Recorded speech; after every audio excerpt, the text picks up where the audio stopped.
Bienvenue à tous, mesdames, messieurs. Des inquiétudes, elles pleuvent de toutes parts au lendemain de la hausse des grilles tarifaires au niveau des postes de péage et de pesage. Interpellation du gouvernement par certains élus du peuple à travers des questions d'actualité, dénonciation de responsables d'associations de défense des droits de consommateurs, pourtant supposés associés à la prise d'une telle mesure.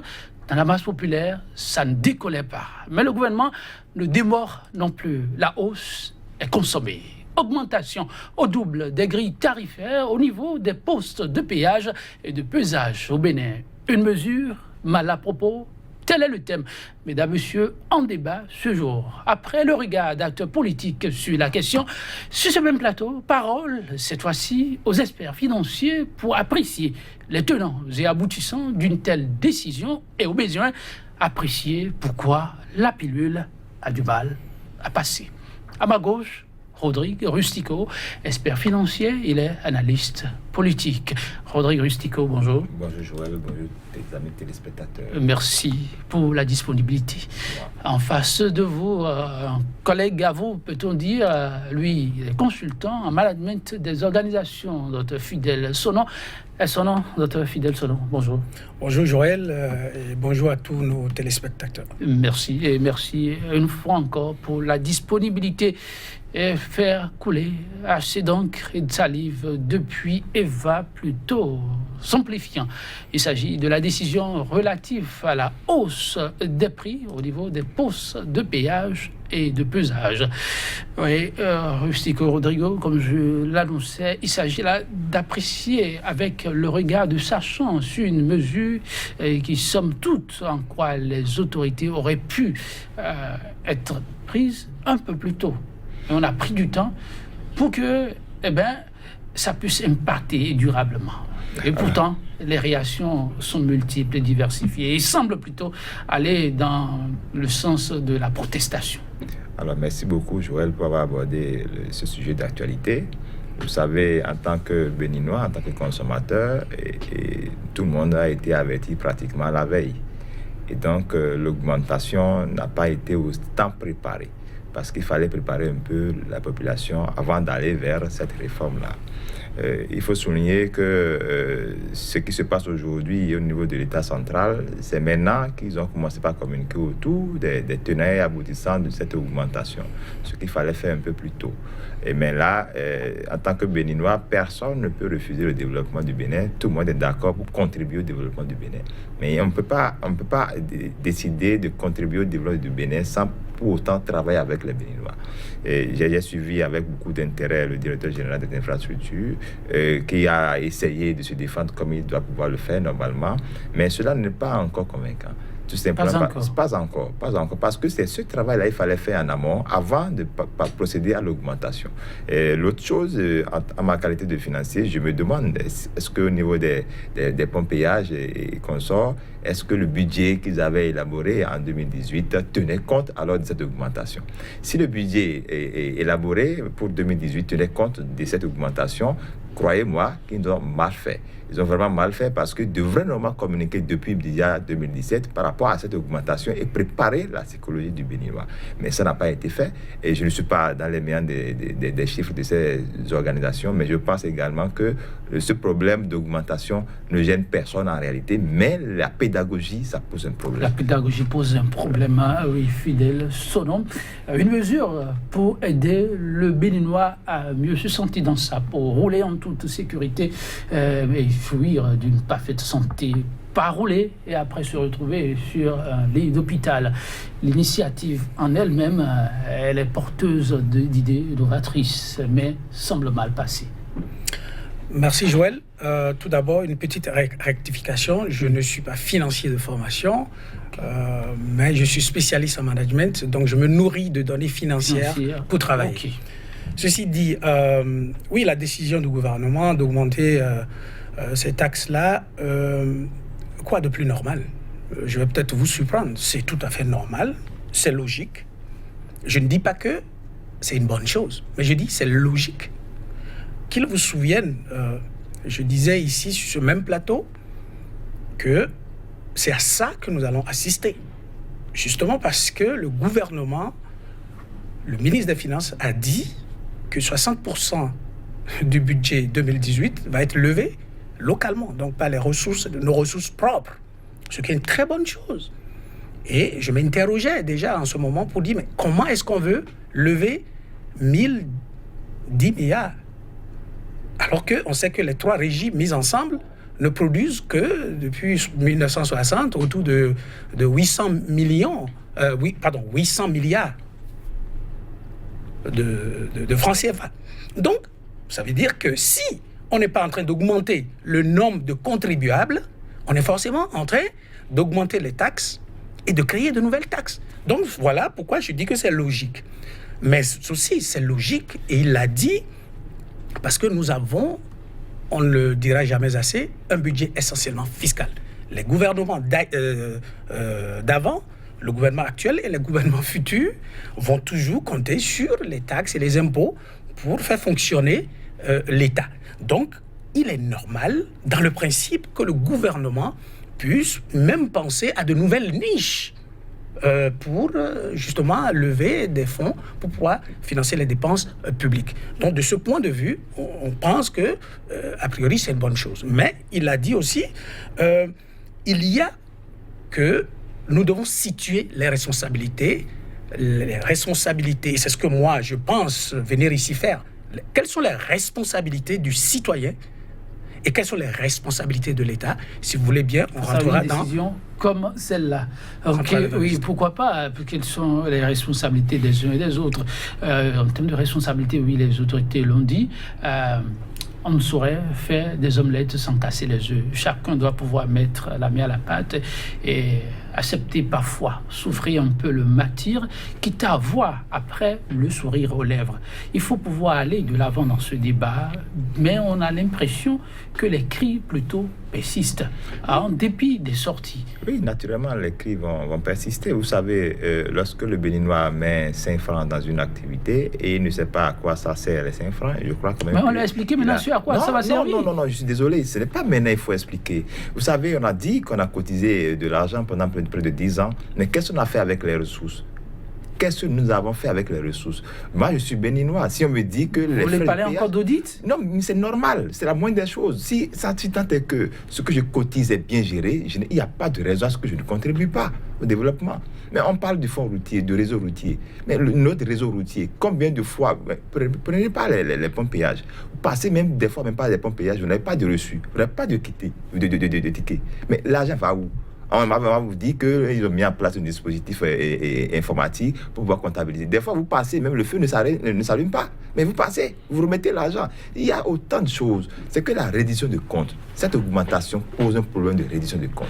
On doit pouvoir expliquer aux Béninois ce qu'on a pu faire avec les ressources collectées par le passé. Et démontrer par A plus B, comme le disait le directeur général des infrastructures, qu'on avait eu à faire des études. Les études qu'on avait eu à faire. Qui est au courant de ces études-là? Communiquez avec nous par rapport aux études. À base des insuffisances que vous avez pu relever, on pourra alors dire, effectivement, acceptons alors, participer alors à la cause de notre pays. Mais dire que selon les études, la norme, c'est qu'il faut multiplier par 4. Mais c'est trop facile de dire par 4. C'est trop facile de dire par 4 à un Béninois. Vous êtes financier. Je suis financier, je vous dis que c'est trop facile. Tu as parlé de normes. Non, les normes. La norme voudrait qu'on multiplie, mais eux se sont gardés d'aller par 4. Ils ont fait juste une augmentation. Si on veut parler de normes, oui. Vous savez que les ponts péages, les péages que nous avons construits au Bénin ne respectent aucune norme. Ah non. Aucune norme, tout simplement. Aucune norme. Parce qu'on a dit, j'ai très bien suivi le directeur général des infrastructures. Il a dit qu'à partir déjà de 100 km, oui, vous êtes redevable. Oui. Mais regardez un peu les distances qui séparent les péages que nous avons dans la République. Cela veut dire que rien n'a été construit d'abord dans les normes. Vous ne pouvez pas quitter Cotonou pour aller à Port-Nouveau, aller-retour, ça fait combien de kilomètres? Vous imaginez un peu les incohérences déjà que nous avons eues lors de l'implantation de ces infrastructures. Et donc le problème se pose là. Donc le verre dans le fruit, ce n'est pas aujourd'hui. Donc pour pouvoir chercher aujourd'hui à comprendre les faits, il faut revoir un peu les choses, mais communiquer. C'est-à-dire le Béninois, il est attaché à ce qu'il investit. S'il investit, mais c'est pareil avec les impôts. Là, le Béninois, il paie les impôts, le contribuable, et il va même aux impôts, on le reçoit mal. Il est fâché, il dit c'est moi qui paye votre salaire. Il le dit sous un ton très simple, c'est moi qui paye votre salaire, et il a raison. Donc c'est pareil au niveau du fonds routier. Au niveau du fonds routier, les péages, les frais de péage que nous payons, ça sert à quoi? Et on a quand même dit ça. Aujourd'hui, maintenant, il y a aussi peut-être une situation que je voudrais bien que les gars nous parviennent à nous dire. Est-ce que les péages sont encore dans les gestions de l'État ou dans les gestions du privé? Parce que si c'est dans les gestions du privé, comprenez avec moi que c'est du capitalisme pur et simple. Donc, il n'y a pas le choix. Mais l'État est là pour pouvoir encadrer toutes les déviations. Alors, décidément, assez de zones d'ombre que l'État devra expliquer d'abord pour pouvoir convaincre le grand nombre. Oui, tout à fait. Je suis d'avis avec mon co-débatteur sur beaucoup d'aspects qu'il vient de développer. Mais avant de renchérir, vous me permettrez, comme je l'ai dit tantôt, de situer les responsabilités. C'est important. Parce que venir sur ce plateau et ne pas situer les responsabilités du citoyen dans ce qui nous arrive serait ne pas aborder le problème dans sa globalité. Il y a ce que le directeur des infrastructures a dit, qui est vrai, que j'aimerais reprendre ici, l'incivisme du Béninois. Il faudrait qu'on en parle. Parce que dans la théorie, le gouvernement dit nos routes sont dans un état piteux. Il faut les entretenir, il faut les réparer. D'accord? Nos routes, lorsque vous observez le comportement du citoyen, donc de l'administré, il y a comme un incivisme qu'il faut corriger. C'est très important et c'est vrai ce que le directeur a dit. Ce que moi j'appellerais une délinquance routière. Et comme nous sommes à l'ère des réformes, une réforme que je suggérerais au gouvernement, par exemple, c'est de créer au sein de la police républicaine une police de la délinquance routière. Parce qu'effectivement, il y a des cas où ce sont les populations bénéficiaires qui sont en train de dégrader les infrastructures routières. Sur le tronçon Calavi-Cotonou, vous voyez régulièrement, surtout les week-ends, des voitures qui rentrent sur le terre-plein et bousillent tout. Et il y en a qui s'en vont. Il paraît qu'il y en a qui payent et les réparations ne sont pas faites. Mais je voudrais parler de l'incivisme du Béninois, qui est une réalité. Deuxième élément de responsabilité du citoyen, c'est que nous ne sommes pas suffisamment exigeants de nos gouvernants. C'est ça aussi la deuxième responsabilité. Et il le disait. Aujourd'hui, nous sommes en train de crier, il y a augmentation et on va s'en arrêter là. Non, on va payer. Moi, je ne suis pas ici pour encourager l'incivisme fiscal. Non. Une fois qu'une loi est prise, un décret ou une note, etc., ben, il faut que le citoyen paye.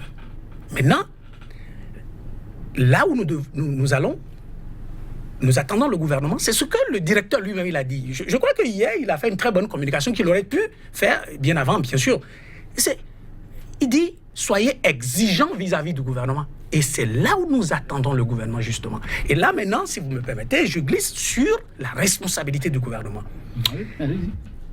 Qu'est-ce que l'argent, la moitié qu'on a ajoutée là, pour que ça fasse 100%, qu'est-ce que ça va faire? Parce que la logique voudrait que lorsque j'habite une maison, si vous ne bonifiez pas la maison, vous ne devez pas normalement augmenter le loyer. Ça veut dire quoi? Quand je prends le tronçon Cotonou-Porto Novo, qu'est-ce qui a changé? Qu'est-ce que le gouvernement a amélioré qui pourrait justifier qu'on augmente, par exemple, le péage? Ça, c'est la première option. C'est-à-dire, vous pouvez avoir fait et vous augmenter. Ou bien, vous dites, je veux faire. Maintenant, moi, peut-être que je n'ai pas été suffisamment attentionné, mais je n'ai pas entendu ce que l'argent veut faire de façon concrète. C'est-à-dire, on devrait le dire avec des objectifs très clairs pour qu'on suive les gouvernants pour dire, sur le tronçon Cotonou-Porto Novo, nous voulons l'élargir de tel nombre de centimètres, de mètres, etc. Ou bien peut-être le pont de Porto Novo, double, etc. Voilà une communication en amont, je le précise, qui devrait préparer les populations à avaler cette pilule. Maintenant, il y a le contexte socio-politique dans lequel cela intervient, M. Yetonji. Je dis ce n'est pas bon non plus, parce que c'est dans tous les pays, ce n'est pas le Béninois seulement. Tous les citoyens redoutent les taxes. Mais on redoute moins les taxes dans un autre pays que je connais très bien, le Canada, parce que on sait ce que font les taxes et les impôts. Ici, on ne voit pas. C'est ça le problème. Et le contexte aussi dit que lorsque le sacrifice n'est pas partagé équitablement, ça pose problème. Pour le cas d'espèce, le sacrifice n'est pas partagé, c'est tout le monde y passe, tout le monde va payer. Non, mais écoutez, je vais vous dire le contexte sociopolitique ou économique. Vous voyez, vous avez 2 grandes entreprises qui appartenaient au chef de l'État, qui est maintenant le premier citoyen de ce pays, qui ont des exonérations. Je parle de l'exonération des intrants dans ce pays. Je parle de l'exonération accordée à Béné-Contrôle. Et vous voyez, dans ces conditions, lorsque vous demandez aux citoyens de payer plus d'impôts, ça pose un problème. C'est-à-dire qu'il y a un blocage. Donc, le contexte dans lequel on demande l'augmentation pose problème. Donc, si dans les pays comme le Rwanda, ça marche plus ou moins, c'est à cause du leadership exemplaire. Vous avez... Donc vous demandez en un mot de l'exemplarité. C'est important. Vous avez beau tout reprocher à Kagame. Vous avez entendu un scandale financier autour de Kagame?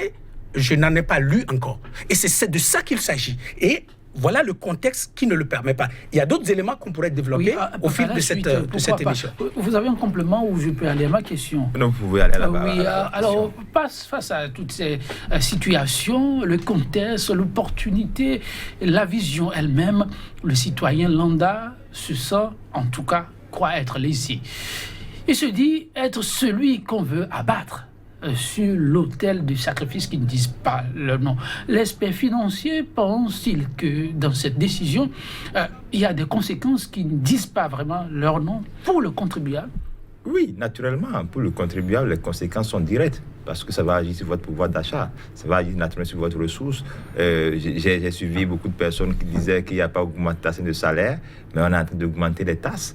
Mais vous savez, c'est vrai, notre budget est essentiellement fiscal, mais c'est vraiment un mot qu'il faut essayer de voir à la longue parce qu'on ne peut pas vraiment se baser uniquement sur les taxes et les impôts pour dire qu'on va gouverner un pays. Il faut changer ça. Non, il faut changer les données, il faut changer les données, c'est très important. Alors l'autre chose, c'est que vous voyez, le contribuable aujourd'hui, il se sent lésé.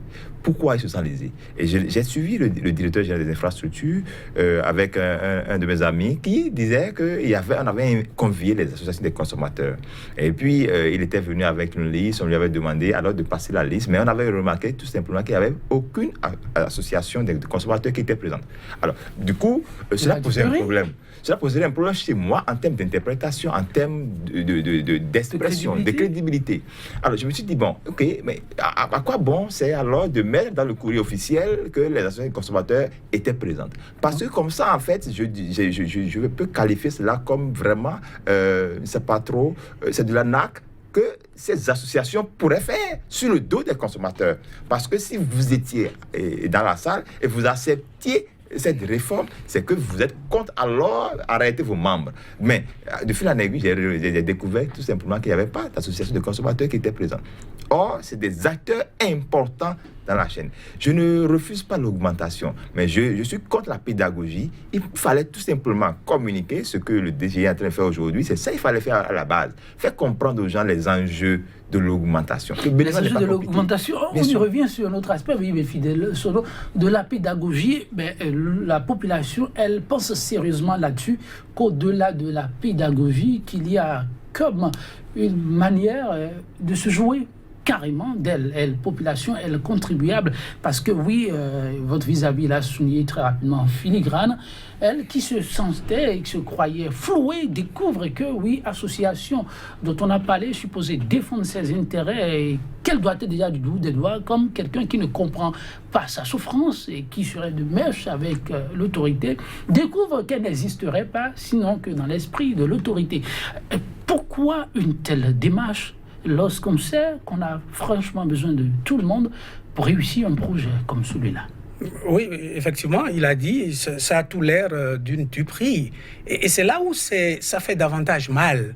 Parce qu'on aurait pu simplement être franc en disant, comme certains spécialistes en conduite de réforme disent que lorsque les temporalités du changement sont trop diluées, il y a des risques que ça échoue, donc il faut passer en vitesse, il faut passer en force. Il vaut mieux l'assumer comme ça que dire qu'on a consulté des gens qu'on n'a jamais consultés. Lorsque vous apprenez ça, effectivement, ça fait davantage mal, parce qu'effectivement, nous avons la voix du consommateur qui a publié un communiqué en disant qu'elle n'est associée ni de près ni de loin, et puis il y a une deuxième organisation qui a la même dénomination, qui a dit je ne suis associé ni de près ni de loin, et c'est de grandes associations, en tout cas les plus connues que moi je connais. Alors, donc, effectivement, il y a comme quelque chose qui ne va pas.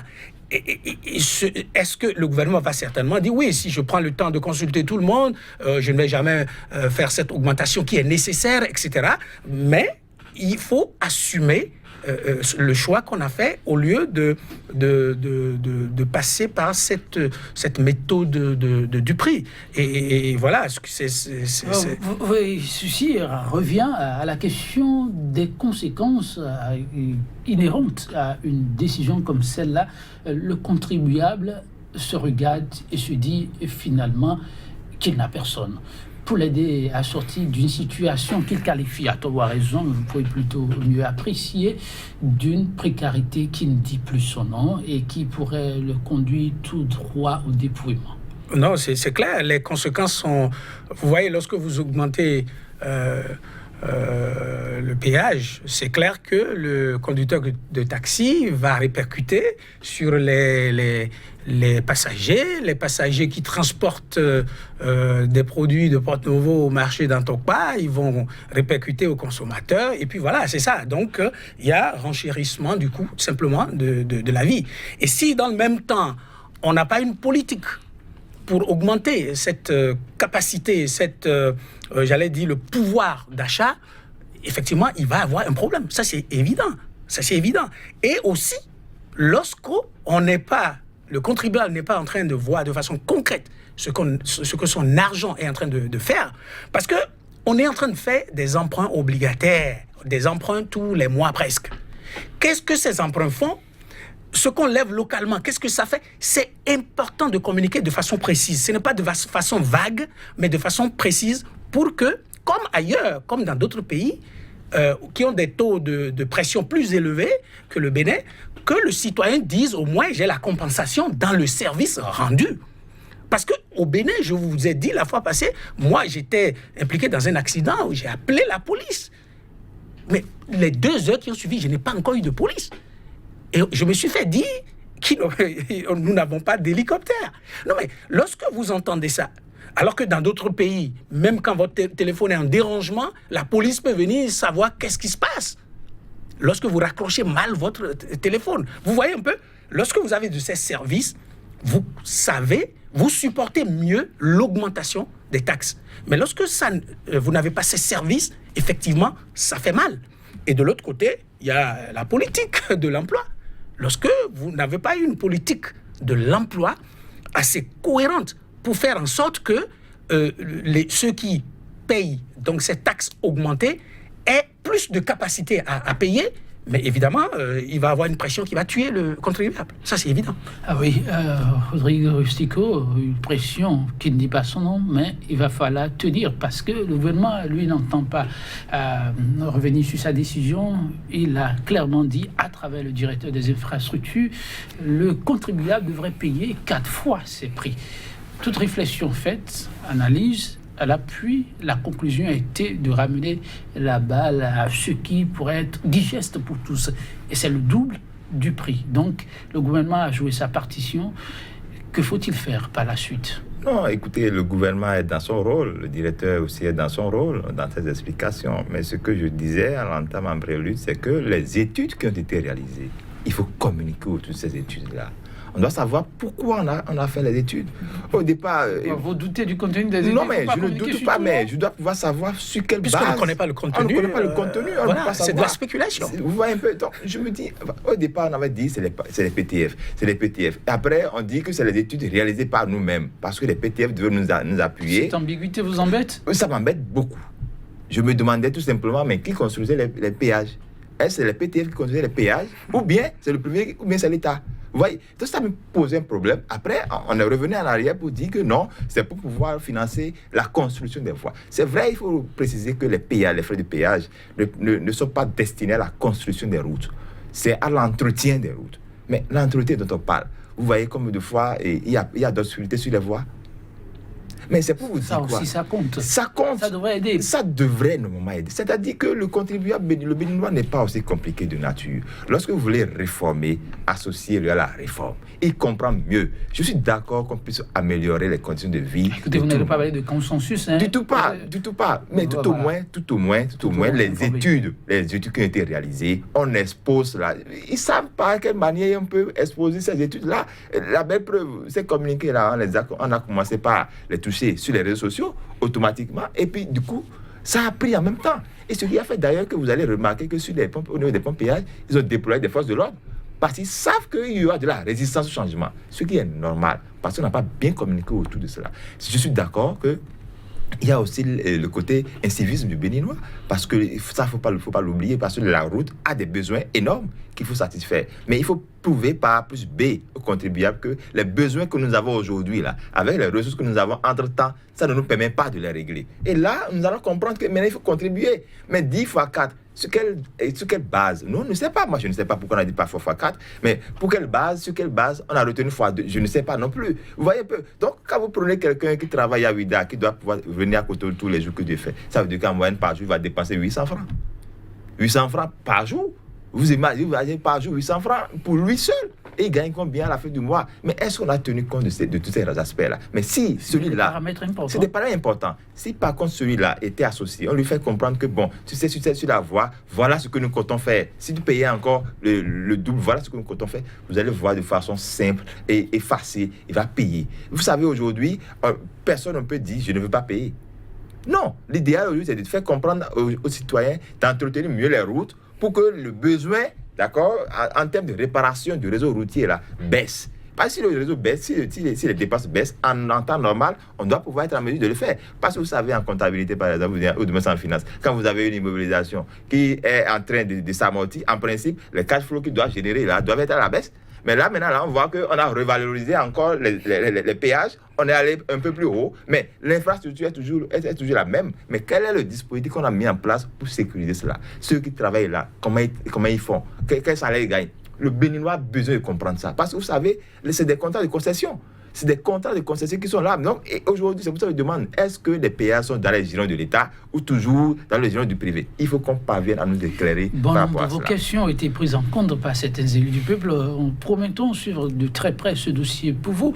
Il y a une autre ONG, Citoyens Debout, et cette ONG qui a donné de la voix et dit, je suis désolé, Fidèle Sonon, des options actuelles des gouvernants. Il dit que c'est avec beaucoup de pincement au cœur, je le lis, qu'il a constaté qu'au lieu de s'entretenir, de discuter alors avec le contribuable à travers des creusets appropriés pour donc des responsables dans le milieu, le gouvernement a choisi de poster des policiers comme si nous sommes dans un état gendarme pour intimider, obliger tout le monde à se mettre dans les rangs. Cette façon de faire, je poursuis, pourrait, à la longue, conduire le gouvernement dans des situations trop regrettables et peut-être difficilement récupérables.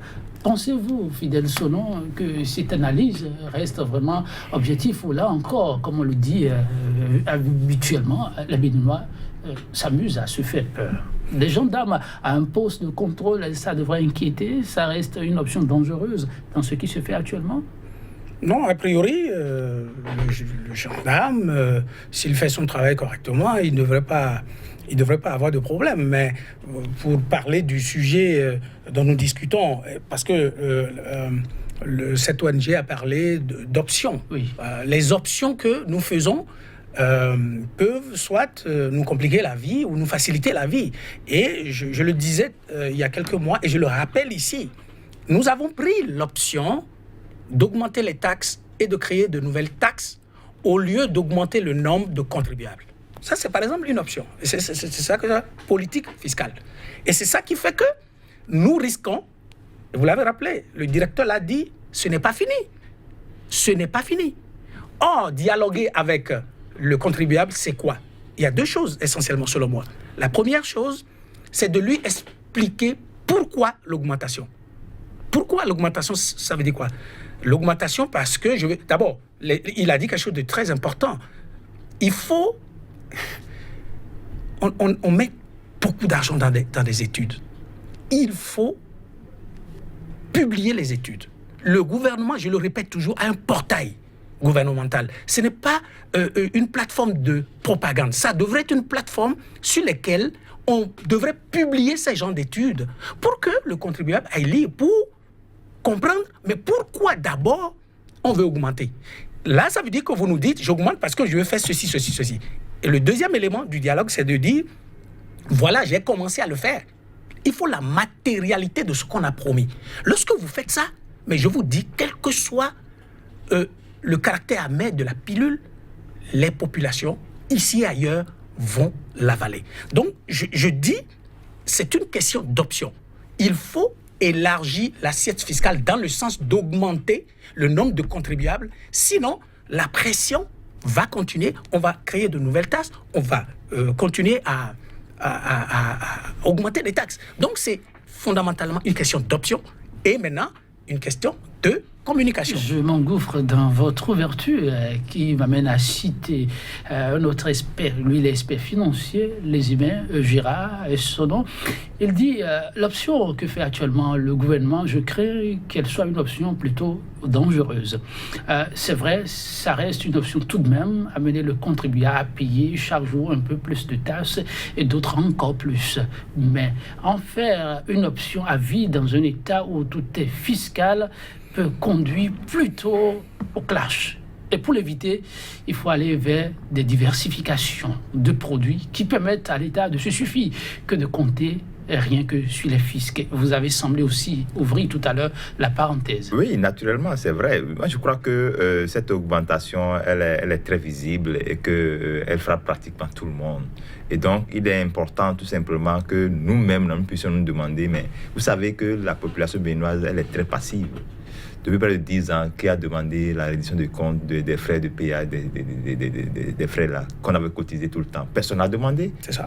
Personne n'a demandé. Mais aujourd'hui, c'est la responsabilité du citoyen. Aujourd'hui, maintenant, il a fallu qu'on augmente et qu'on ne pas faire de tapage. Vous voyez? Et ça, on le fera à court terme. Et c'est fini. On va encore ranger tout ça là au placard. Donc, c'est pour vous dire quoi? Nous devons être très exigeants. Je dirais même plus exigeants envers les dirigeants. Si on doit pouvoir demander, on est en train de cotiser de l'argent, mais c'est quoi le retour? En dehors de l'exigence, ce que dit votre collègue, oui, pour ainsi le dire, est-ce que l'urgence déjà aujourd'hui est à la diversification de filières plus porteuses qui vont permettre à tout le monde vraiment de souffler? Et quelles pourraient être ces options dans un contexte comme celui-ci? C'est extrêmement important parce que vous ne pouvez pas et rester dans une seule filière et penser que vous allez forcément réussir. Vous savez, chaque filière a des cycles de vie. Il y a le lancement, tout ce que vous connaissez jusqu'au déclin. Mais lorsque vous n'êtes pas dans une optique stratégique, il faut quand même parvenir à innover, créer de nouvelles filières qui puissent vraiment venir alors changer les donnes. Mais lorsqu'on veut se baser sur une seule filière, où c'est les filières classiques que vous connaissez, le coton, ce qu'on avait l'habitude de dire classiquement, on n'a pas du tout eu l'envie de créer d'autres filières. Vous savez quand même qu'il y a les artisans béninois qui produisent beaucoup de choses qu'on pourrait en prendre comme des filières. Mais non, il n'y en a pas. Il n'y en a pas. Aujourd'hui, maintenant, vous allez dans une place publique. Vous allez voir les mobiliers de bureau qu'on utilise. C'est des mobiliers importés. En quoi est-ce que vous voulez créer de la diversification? Or, c'est des devises que vous envoyez à l'extérieur. On devrait normalement maximiser la production locale. On ne le fait pas. Aujourd'hui, maintenant, jusqu'à la date d'aujourd'hui, vous pensez qu'il n'y a pas de gens qui ont fait l'agronomie, qui pouvaient mettre en place la production pour les œufs? Au Bénin, ici, il y en a plein. Il y en a plein, mais malgré ça, on laisse toujours les gens importés. C'est pour vous dire quoi? On a tellement de problèmes qu'on laisse l'essentiel, on s'attaque à l'accessoire. L'augmentation, je dis bien, c'est vrai, on peut accepter l'augmentation. Moi, j'accepte l'augmentation, mais je n'accepte pas la pédagogie. Je n'accepte pas la pédagogie, je n'accepte pas la démarche, tout simplement parce que je suis un contribuable, je suis aussi un consommateur. Je pense qu'il fallait tout simplement communiquer. Je ne demande pas ce qu'il m'appelle. L'autre chose, pour terminer, je veux bien que le directeur général des infrastructures nous apporte la preuve qu'il a convoqué, qu'il a vraiment invité l'association des consommateurs, qu'il ne soit pas là. Là, j'y tiens. Là, je dirais tout simplement que c'est un complot, que ceux-là, ils ont formé contre les consommateurs. Merci bien, oui, Fidèle. Selon le problème de la diversification des sources de revenus pour l'État béninois est encore posé. En tout cas, pense bon nombre de spécialistes. Il faut y aller très rapidement. Ou bon, on a encore un peu plus de temps pour... Oui, je le dis souvent, notre gros problème en Afrique en général, au Bénin en particulier, c'est que nous avons une piètre capacité d'exécution. Nous parlons beaucoup, nous planifions beaucoup, mais nous n'exécutons pas. Tous les gouvernements, depuis 1960, disent de belles choses. Ce qu'il faut faire, tout le monde sait ce qu'il faut faire. On parle d'industrialisation. On parle de la valeur ajoutée à nos produits, hein, ce que nous produisons au pays. Mais la seule chose, c'est qu'on ne le fait pas. Le coton. Le gouvernement actuel, son chef est un spécialiste du coton.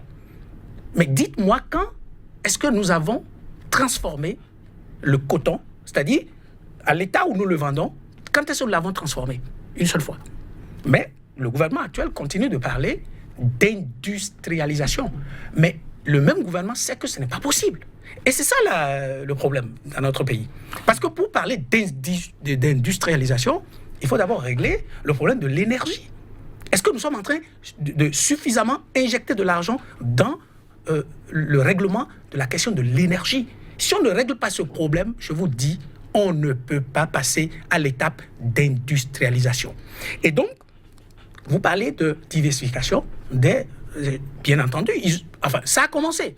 L'anacarde n'était pas un secteur très bien connu. Malheureusement, cette année, vous avez écouté, moi j'ai écouté une émission sur l'ORTB, et les acteurs de l'anacarde sont en train de crier. Le secteur est en train d'être plombé, justement à cause toujours d'une mauvaise politique. Donc, diversification, il faut passer du coton à l'anacarde, le soja, voilà autant de choses qui marchent sur le plan international. Mais quelle est la politique pour encadrer tout ça, pour que ça marche? J'ai appris sur l'ORTB, 30 000 tonnes de cajou traînent sous les bras. On ne sait pas où vendre ça. Alors qu'avant, ça se vendait très vite. Qu'est-ce qui s'est passé? Il faut faire le diagnostic pour régler ces problèmes, pour qu'on n'ait pas que le coton. Et la solution, il a dit, on ne va pas rester essentiel, fiscal, il faut passer à la production, il faut passer beaucoup plus à l'exportation, mais ajouter d'abord de la valeur. Sinon, si nous continuons à vendre le cajou tel que nous le vendons, le coton tel que nous le vendons, écoutez, on nous a parlé le gouvernement a engrangé 11 milliards dans les caisses de l'État, mais personne ne nous a dit combien le gouvernement devait engranger si tout allait bien. Donc, en définitive, moi, j'avais dit, ce n'est que 11 milliards sur 400 000 tonnes. Voilà. Donc, le problème, diversification, industrialisation, mais il faut d'abord régler la question de l'énergie. Ce n'est pas des incantations. Rodrigue Rustico, le défi reste énorme pour aller à ce grand défi qui est le défi pour aller à l'atteinte de cet objectif. Je suis entièrement d'avis avec lui parce que, vous savez, quand on parle de l'industrialisation, c'est pas facile. C'est tout un mécanisme qui se prépare. Mais le Bénin n'est pas encore prêt pour ça. J'ai l'impression que les dirigeants ne sont pas encore prêts pour ça parce que... Même avec le nouveau départ, bien sûr, mais écoutez, les pas qui sont en train d'être posés. Je vous donne l'exemple très simple. Le cas de CITES de l'OCOSA, qui devait normalement traduire et transformer le coton en des tissus locaux que nous devons normalement porter. Ça devenu quoi? Ça devenait quoi? Rien du tout. Je vous dis rien du tout. Je vous dis, il y a de petites méthodes, de petites techniques que vous pouvez utiliser naturellement pour faire fonctionner cette boîte-là, qui est CITES. La dernière fois, vous avez remarqué que le ministère de l'enseignement primaire ou maternel avait fait sortir une note, disant que les tenues... C'est secondaire. C'est un bel exemple. Mais c'est un bel exemple. J'ai dit, mais c'est une vous imaginez? Pour l'État. On ressuscite pour cette dire en même entreprise. temps, mais écoutez, on produit ça ici au Bénin et c'est CITES qui produit ça. Mais on est resté là et puis le lendemain, en même temps, on me dit, bon voilà, et c'est des groupes de pression par-ci, par-là. Mais non. On n'est pas encore prêt pour le développement. Ah non, vous n'allez pas dire ça. Non, vous n'allez pas dire ça. Vous observez l'actuelle équipe dirigeante. Non, il y a de la volonté, il y a de la vision. Vous savez, quand il y a la volonté, et que vous et moi, nous-mêmes Béninois, nous ne sommes pas prêts, ça ne marchera pas. Le dirigeant, vous savez que le développement du Bénin ne dépend pas seulement du parti Salon, le président de la République. C'est sûr. C'est de tout le monde. Tout le monde doit pouvoir jouer sa partition. Mais si les gars ne sont pas prêts, un Béninois qui veut le développement du Bénin va verser de l'eau chaude dans le caniveau? La réponse est non. Mais vous le voyez tout le temps. Est-ce qu'un Béninois va prendre une bâchée, prendre des fils de fer et traîner ça sur le goudron? Il veut le développement? La réponse est non. C'est pour vous dire que nous avons tellement de choses à faire que, honnêtement parlant, les dirigeants ont l'obligation de donner le bon exemple. Ils doivent donner le bon exemple en agissant promptement. Bien sûr, vous savez, un peuple ne mérite que ses dirigeants. Lorsque vous avez des dirigeants qui ne sont pas actifs, qui sont passifs, vous-même vous dormez. Je vous ai dit ici déjà qu'on n'a jamais réclamé une reddition de compte pour les frais de péage. Depuis près de 10 ans, on n'a pas demandé. Mais il a fallu maintenant que le gouvernement augmente pour 200 francs. Et puis c'est fini. C'est la tollée partout. C'est pour vous dire que nous devons être beaucoup plus exigeants. Dès que nous donnons 5 francs dans une activité, nous devons savoir à quoi ça a été destiné et quel est alors le retour tout simplement par rapport à notre investissement. C'est très important. Fidèle, selon un sujet qui visiblement amène à s'interroger sur les options, comme vous l'avez dit, que le Bénin devra faire pour espérer faire du développement inclusif une réalité. Demain, par quel bout devra-t-on commencer?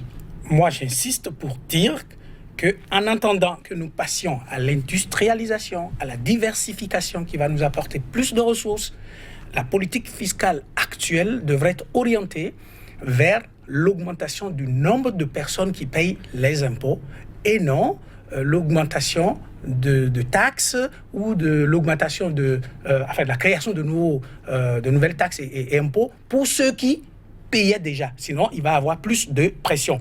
Et il faut être cohérent. Cohérent, pourquoi? J'ai suivi une vidéo hier et j'ai suivi à nouveau avant de venir à cette émission. On me parlait de l'exploit de la police républicaine. Et vers la fin, on m'a dit que la police a réussi à fermer 14 débits de boissons à Cotonou. Et j'ai commencé à réfléchir, mais c'est un exploit, ça? C'est un exploit. C'est vrai que ça dépend du ministère de l'Intérieur, de l'autorisation que devraient avoir les débits de boissons. Mais pourquoi vous vous êtes interrogé? Mais c'est de l'incohérence. Et on ne devrait même pas en parler. Je dis, dans un pays où les 14 débits de boissons, c'est des entreprises qu'on a fermées. Quand on ferme des entreprises, on doit être triste. Parce que je m'attendais à ce que la police dise on a fermé parce que c'est le lieu de délinquants. Ah mais là, oui, ça se comprend. Parce que pour des raisons de sécurité, on peut fermer. Mais si ce n'est que parce que le monsieur n'a pas un papier d'autorisation délivré par le ministère de l'Intérieur, et on est fier de fermer 14 entreprises. Ah mais non, on devrait penser à tout sauf fermer. Et c'est de ça que je vous parle. Lorsque vous fermez 14, vous imaginez combien de personnes perdent leur emploi. On ne prend pas la question de l'emploi au sérieux. Vous savez, Hollande, je vais parler entre guillemets de démission. Pourquoi Hollande a démissionné? Simplement parce qu'il a dit, si le taux de chômage ne baisse pas, je ne me représenterai pas. Il ne s'est pas présenté. C'est sérieux là-bas. On ne s'amuse pas avec le taux de chômage. Ici, ça ne nous dit rien. C'est pour ça qu'on est fiers de dire on a fermé 14 débits de boissons, qui sont des entreprises. Et je pensais qu'on me dise non, parce que nous avons découvert des dealers de drogue. Non. C'est un exploit. On a fermé. Alors qu'ailleurs, si au Canada, Revenu Canada est obligé de fermer des entreprises, elle est obligée d'aller s'expliquer jusqu'au Parlement. La route est encore longue à emprunter, la marche aussi. Oui, Rustico Rodrigue, sur ces questions d'enjeux et de développement, quel est votre mot de la fin, avant de conclure? Oui, mon mot de la fin, c'est qu'il nous faut mettre en place un développement inclusif, d'accord? Il faut faire participer tout le monde, ce que nous appelons le management participatif. Il faut que tout le monde participe à la chose. Et ce qui est sûr, quand vous participez à une prise de décision, vous n'avez plus alors un état d'âme à ronchonner. Il faut éviter cela. Tout Merci beaucoup, oui, Fidèle Sonon. Votre mot de la fin? Au mot de la fin, aux citoyens, il faut décourager la délinquance routière. Il faut que les populations soient de plus en plus exigeantes avec leurs dirigeants, au gouvernement, que le gouvernement communique sur pourquoi il augmente les taxes et surtout nous montre la matérialité de ce que l'argent a fait. Merci à vous, chers invités, mesdames, messieurs, 100% Bénin, ce numéro consacré toujours à ce sujet toujours brûlant. Hausse des prix au niveau des postes de péage, de pesage, le regard du technicien, l'État, vous les avez suivis, assez de matière pour aider et dirigeants et contribuables à savoir prendre le juste milieu des choses pour aider le Bénin à s'éclore tout simplement. Je rappelle juste cette citation de l'ancien président de la République tunisienne, Habib Bourguiba, avant de prendre définitivement congé de vous. Être réaliste, c'est préférer une réforme modeste qui en permet une autre à un miracle impossible. Bonne suite de méditation et à très vite.